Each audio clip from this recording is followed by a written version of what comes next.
It is quite impossible to say whether this thing really happened. It depends entirely on the word of R.M. Harringay, who is an artist. Following his version of the affair, the narrative deposes that Harringay went into his studio about 10 o'clock to see what he could make of the head that he had been working at the day before. The head in question was that of an Italian organ grinder, and Harringay thought, but was not quite sure, that the title would be The Vigil. So far he is frank, and his narrative bears the stamp of truth. He had seen the man expectant for pennies, and with a promptness that suggested genius, and had him in at once. "Neil, look up at that bracket," said Harringay, "as if you expected pennies." "Don't grin," said Harringay. "I don't want to paint your gums. Look as though you were unhappy." Now, after a night's rest, the picture proved decidedly unsatisfactory. "It's good work," said Harringay. "That little bit in the neck. But—" He walked about the studio and looked at the thing from this point and from that. Then he said a wicked word. In the original the word is given. "Painting," he said. "Just a painting of an organ grinder, a mere portrait. If it was a live organ grinder I wouldn't mind, but somehow I never make things alive. I wonder if my imagination is wrong." This, too, has a truthful air. His imagination is wrong. That creative touch, to take canvas and pigment and make a man, as Adam was made of red ochre. But this thing, if you met it walking about the streets, you would know it was only a studio production. The little boys would tell it to "garn 'ome and get frimed." Some little touch. Well, it won't do as it is. He went to the blinds and began to pull them down. They were made of blue holland, with the rollers at the bottom of the window, so that you pull them down to get more light. He gathered his palette, brushes, and mahl stick from his table. Then he turned to the picture and put a speck of brown in the corner of the mouth, and shifted his attention thence to the pupil of the eye. Then he decided that the chin was a trifle too impassive for a vigil. Presently he put down his impedimenta, and, lighting a pipe, surveyed the progress of his work. "I'm hanged if the thing isn't sneering at me," said Harringay, and he still believes it sneered. The animation of the figure had certainly increased, but scarcely in the direction he wished. There was no mistake about the sneer. "Vigil of the unbeliever," said Harringay. "Rather subtle and clever, that. But the left eyebrow isn't cynical enough." He went and dabbed at the eyebrow, and added a little to the lobe of the ear, to suggest materialism. Further consideration ensued. "Vigil's off, I'm afraid," said Harringay. "Why not Mephistopheles? But that's a bit too common. A friend of the Doge? Not too seedy. The armour won't do, though. Too Camelot. How about a scarlet robe, and call him one of the Sacred College? Humour in that, and an appreciation of Middle Italian history." "There's always Benvenuto Cellini," said Harringay, with a clever suggestion of a gold cup in one corner. "But that would scarcely suit the complexion. He describes himself as babbling in this way in order to keep down an unaccountably unpleasant sensation of fear. The thing was certainly acquiring anything but a pleasing expression. Yet it was as certainly becoming far more of a living thing than it had been, if a sinister one, far more alive than anything he had ever painted before. "Call it Portrait of a Gentleman," said Harringay. "A certain gentleman." "Won't do," said Harringay, still keeping up his courage. "Kind of thing they call bad taste. That sneer will have to come out. That gone, and a little more fire in the eye. Never noticed how warm his eye was before. And he might do for— What price Passionate Pilgrim? But that devilish face won't do, this side of the Channel." "Some little inaccuracy does it," he said. "Eyebrows probably too oblique." Therewith pulling the blind lower to get a better light, and resuming palette and brushes. The face on the canvas seemed animated by a spirit of its own. Where the expression of diablerie came in he found impossible to discover. Experiment was necessary. The eyebrows. Could it scarcely be the eyebrows? But he altered them. No, that was no better. In fact, if anything, a trifle more satanic. The corner of the mouth? Pah! More than ever a leer, and now retouched it was ominously grim. The eye, then? Catastrophe! He had filled his brush with vermilion instead of brown, and yet he had felt sure it was brown.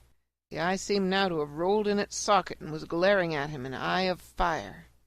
In a flash of passion, possibly with something of the courage of panic, he struck the brush full of bright red athwart the picture. And then a very curious thing, a very strange thing indeed occurred, if it did occur. The diabolified Italian before him shut both his eyes, pursed his mouth, and wiped the color off his face with his hand. Then the red eye opened again with a sound rather like the opening of lips, and the face smiled. "That was rather hasty of you," said the picture. Harringay states that now the worst had happened. His self-possession returned. He had a saving persuasion that devils were reasonable creatures. "Why do you keep moving about, then?" he said, "making faces and all that, sneering and squinting, while I am painting you?" "I don't," said the picture. "You do," said Harringay. "It's yourself," said the picture. "It's not myself," said Harringay. "It is yourself," said the picture. "No, don't go hitting me with paint again, because it's true. You have been trying to fluke an expression on my face all the morning. Really, you haven't an idea what your picture ought to look like." "I have," said Harringay. "You have not," said the picture. "You never have with your pictures. You always start with the vaguest presentiment of what you are going to do. It is to be something beautiful, you are sure of that, and devout perhaps, or tragic, but beyond that it is all experiment and chance. My dear fellow, you don't think you can paint a picture like that?" Now it must be remembered that for what follows we have only Harringay's word. "I shall paint a picture exactly as I like," said Harringay calmly. This seemed to disconcert the picture a little. "You can't paint a picture without an inspiration," it remarked. "But I had an inspiration for this." "Inspiration!" sneered the sardonic figure. "A fancy that came from your seeing an organ-grinder looking up at a window. Vigil! Ha, ha! You just started painting on the chance of something coming, that's what you did. When I saw you at it, I came. I want to talk with you." "Art, with you," said the picture. "It's a poor business. You potter. I don't know how it is, but you don't seem able to throw your soul into it. You know too much. It hampers you. In the midst of your enthusiasms you ask yourself whether something like this has not been done before, and—" "Look here," said Harringay, who had expected something better than criticism from the devil. "Are you going to talk studio to me?" He filled his No. 12 hog-hair with red paint. "The true artist," said the picture, "is always an ignorant man. An artist who theorizes about his work is no longer artist but critic. Wagner! I say, what's that red paint for?" "I'm going to paint you out," said Harringay. "I don't want to hear all that tommy-rot. If you think just because I'm an artist by trade I'm going to talk studio to you, you make a precious mistake." "1 minute," said the picture, evidently alarmed. "I want to make you an offer, a genuine offer. It's right what I'm saying. You lack inspirations. Well, no doubt you've heard of the Cathedral of Cologne and the Devil's Bridge and—" "Rubbish," said Harringay. "You think I want to go to perdition simply for the pleasure of painting a good picture and getting it slated? Take that!" His blood was up. His danger only nerved him to action, so he says. So he planted a dab of vermilion in this creature's mouth. The Italian spluttered and tried to wipe it off, evidently horribly surprised. And then, according to Harringay, there began a very remarkable struggle, Harringay splashing away with the red paint and the picture wriggling about and wiping it off as fast as he put it on. "2 masterpieces," said the demon. "2 indubitable masterpieces. for a Chelsea artist's soul. It's a bargain?" Harringay replied with the paintbrush. For a few minutes nothing could be heard but the brush going and the spluttering and ejaculations of the Italian. A lot of the strokes he caught on his arm and hand, though Harringay got over his guard often enough. Presently the paint on the palette gave out, and the two antagonists stood breathless, regarding each other. The picture was so smeared with red that it looked as if it had been rolling about a slaughter-house, and it was painfully out of breath and very uncomfortable with the wet paint trickling down its neck. Still, the first round was in its favour on the whole. "Think," it said, sticking pluckily to its point. "Two supreme masterpieces, in different styles, each equivalent to the cathedral." "I know," said Harringay, and rushed out of the studio along the passage toward his wife's boudoir. In another minute he was back with a large tin of enamel. Hedge sparrow's egg tint it was, and a brush. At the sight of that the artistic devil with the red eye began to scream. "3 masterpieces! Culminating masterpieces!" Harringay delivered cut 2 across the demon and followed with a thrust in the eye. There was an indistinct rumbling. "4 masterpieces!"